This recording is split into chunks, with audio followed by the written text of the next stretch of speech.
Hello everyone, and welcome to the second lesson in Composition Fundamentals. This lesson is aimed to develop some skills associated with critical listening. Critical listening is one of the most helpful skills to have when composing a brand new piece from scratch. Being able to analyze and dissect a few different reference tracks based on a similar style to what you want to compose will raise the quality of your writing output. Don't worry, we aren't going to learn how to copy the musical ideas verbatim, but we will use those musical ideas to help develop our own. If you feel fully confident in your own abilities to start a track from scratch without applying the skills learned in this lesson, feel free to skip ahead to lesson number 3, where we will begin to start learning how to set up our sessions. But if you don't quite feel ready for that, this lesson should help prepare you. So with that being said, let's dive in.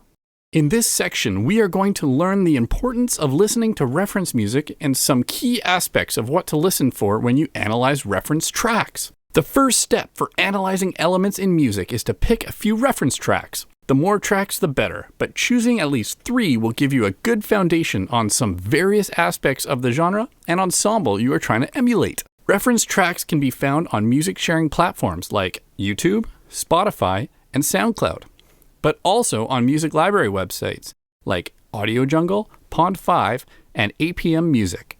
Simply start skipping through different tracks until something you like catches your ear. I like to make a spreadsheet with links, descriptions, and what I liked or didn't like about each track, and then color code each one for easier recollection at a later date. After you've found your tracks, it's time to start deconstructing them.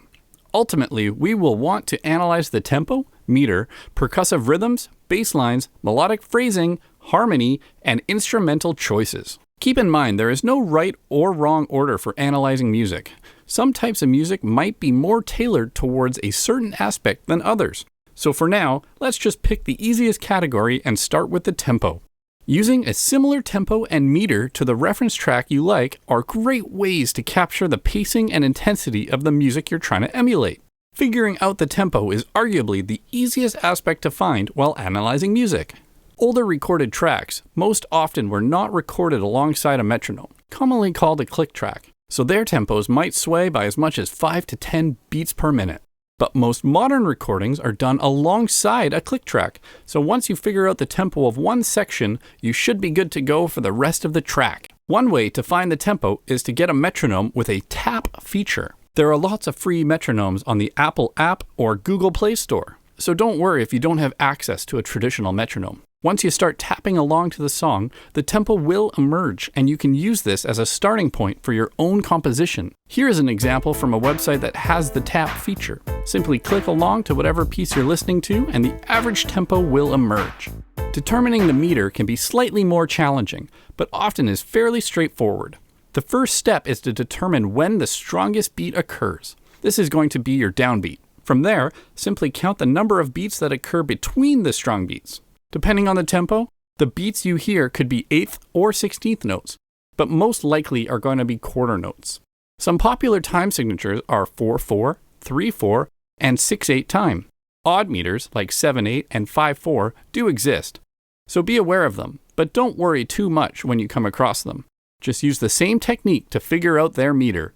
Let's quickly look at 2 examples. The first piece is by The Midnight called Sunset. First, let's find the strong downbeats. This piece can be a little tricky as the kick drum occurs on every beat, but hopefully you'll be able to hear the strong downbeats. Here, here, and here. Now let's count how many beats occur within the strong downbeats. 1, 2, 3, 4. 1, 2, 3, 4. 1, 2, 3, 4. Fortunately for us, in this piece the band decides to help us count along, confirming our original suspicions for meter and tempo.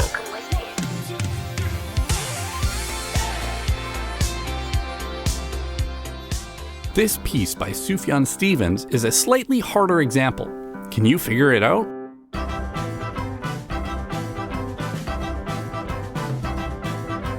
Let's start by finding the strong beat. Here, here, here, and here. Now let's count the beats in between the strong beats. 1, 2, 3, 4, 5. 1, 2, 3, 4, 5. 1, 2, 3, 4, 5. 1, 2, 3, 4, 5. Awesome! Now it's clear that the meter is in 5/4 with a fast tempo.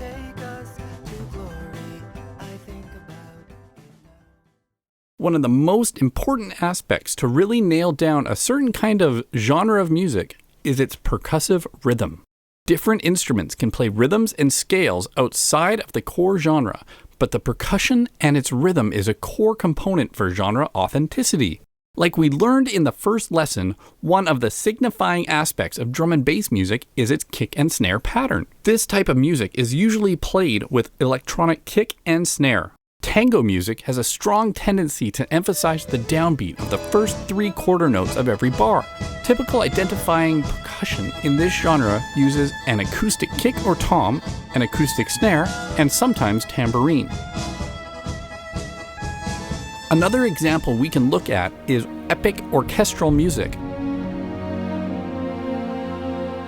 This piece has a strong driving 16th note feel played by a hi-hat and supported by staccato strings. There are hits on the downbeat of bar 1 and the and of 4, as well as a big sounding snare on beat 3. Identifying bass lines is also an important aspect when analyzing music. This step is more applicable to popular music and has less relevance in concert music. More identifiable aspects for concert music will be discussed later. Normally, popular music genres have very identifiable features. Some songs are even built entirely around the bass line. For instance, in Michael Jackson's Smooth Criminal has a very unique bass line that creates the backbone for the entire song. The combination of rhythmic syncopations and stepwise bass motion creates the identifiable motif. Other examples include Queen's Another One Bites the Dust, as well as Muse's Hysteria, which also uses a bass line as the basis for the composition. When listening to the lines, make sure you try and identify harmonic rhythm, that is, how often the fundamental chords within the bass lines are changing, as well as any key rhythmic motifs. For instance, in Another One Bites the Dust, the harmonic rhythm is fairly static, with the root chord being prolonged for the majority of the line, while only subtly changing at the end of the second bar. The rhythm of the notes is also very important in that line and features steady quarter notes for the first bar before increasing the speed and syncopation at the end. Muse's bass line features constant 16th notes for its rhythm and a harmonic rhythm of 1 bar per chord. In concert music, or instrumental music, bass lines take more of a back seat compared to the previous examples, but you can still analyze and extract the information you need to help create a similar composition. For example, in our previous 2 Steps from Hell piece, the bass line follows a repeating 4-bar bass motif with constant harmonic and note rhythm. There is a slight push before bars 2 and 4. That is, the new harmony precedes the downbeat that should be accounted for. Other aspects to look out for are any grace notes or slides between the notes that give the piece its identifying characteristics. Melodic phrasing deals with how the notes from the melody move and also takes into account intervals, rhythm, and associated harmonic content. Does the melody move most often by step or by leap? Does the melody contain mostly quick-moving notes, long-held notes, or a combination of both? What are the most common chord tones the melody is playing? Does it also play non-chord tones? Sometimes it might be difficult to discern the chord tones the melody is playing. So if you aren't comfortable with that aspect, don't worry about it for now. A good example of non-chord tone use in the melody is from Bernstein's musical West Side Story and the song Maria. The melody features a very prominent use of the sharp 11 chord tone in the melody, not just as a passing tone, but being emphasized by occurring on the strong downbeats. I've just met a girl named Maria.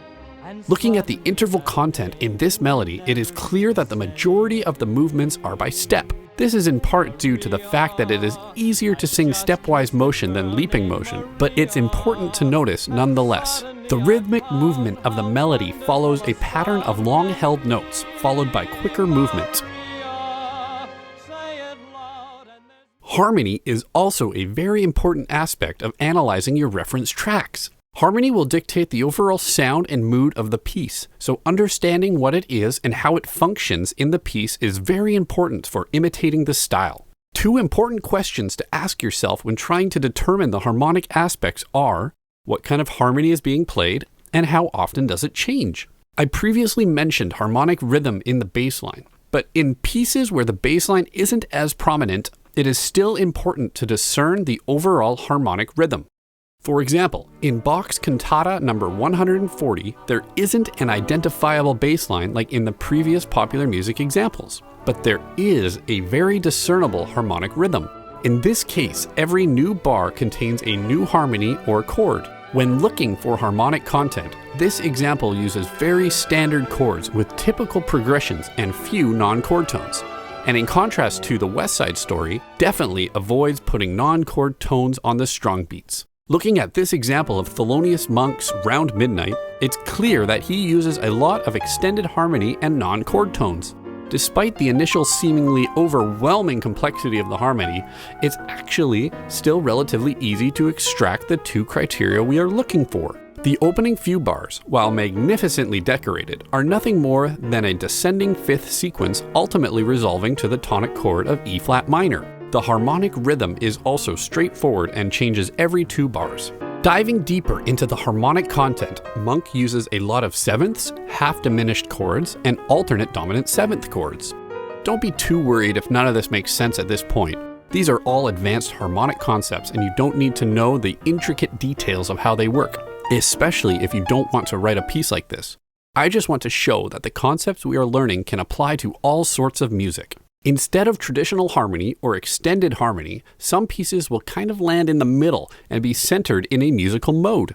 A mode is nothing more than alternate tonalities or scales that can be derived from a familiar major scale by starting on a different scale tone. There are 7 common modes, each one starting on a different note of the major scale. I won't cover them all here, but if you notice a piece sounds a little off and doesn't follow the typical key signature, it's probably because it's in a different mode.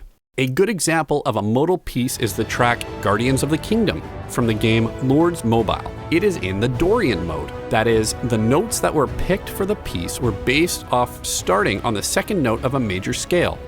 You can especially hear this when the melody in the horns play the natural 7th instead of the raised 7th.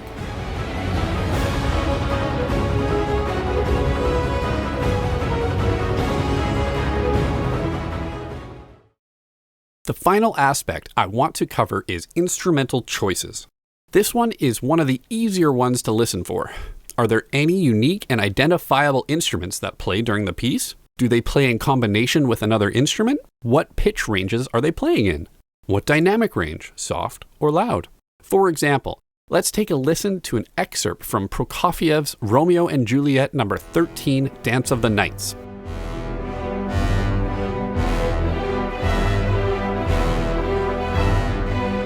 The beginning melodic phrase is carried entirely by the string section. The dynamics are forte and create a sense of urgency or maybe heavy grief. Contrast that to a section near the end. The dynamics are now softer and the melody is passed between a couple woodwind instruments, starting with the saxophone and moving to the clarinet before moving back to the strings.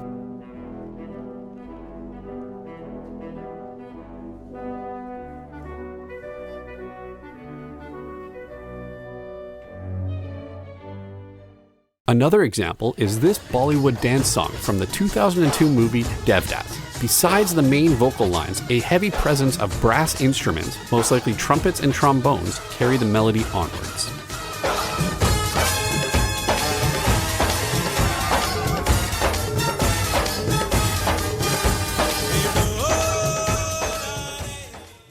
Starting a brand new piece of music can be extremely daunting, but I hope following these steps will help make it that much easier. Remember to pick around 3 different reference pieces, listening through each piece a few times to get a decent understanding of how it works, and then carefully assess the tempo, percussive rhythm, bass lines, melodic phrasing, harmony, and its instrumental choices.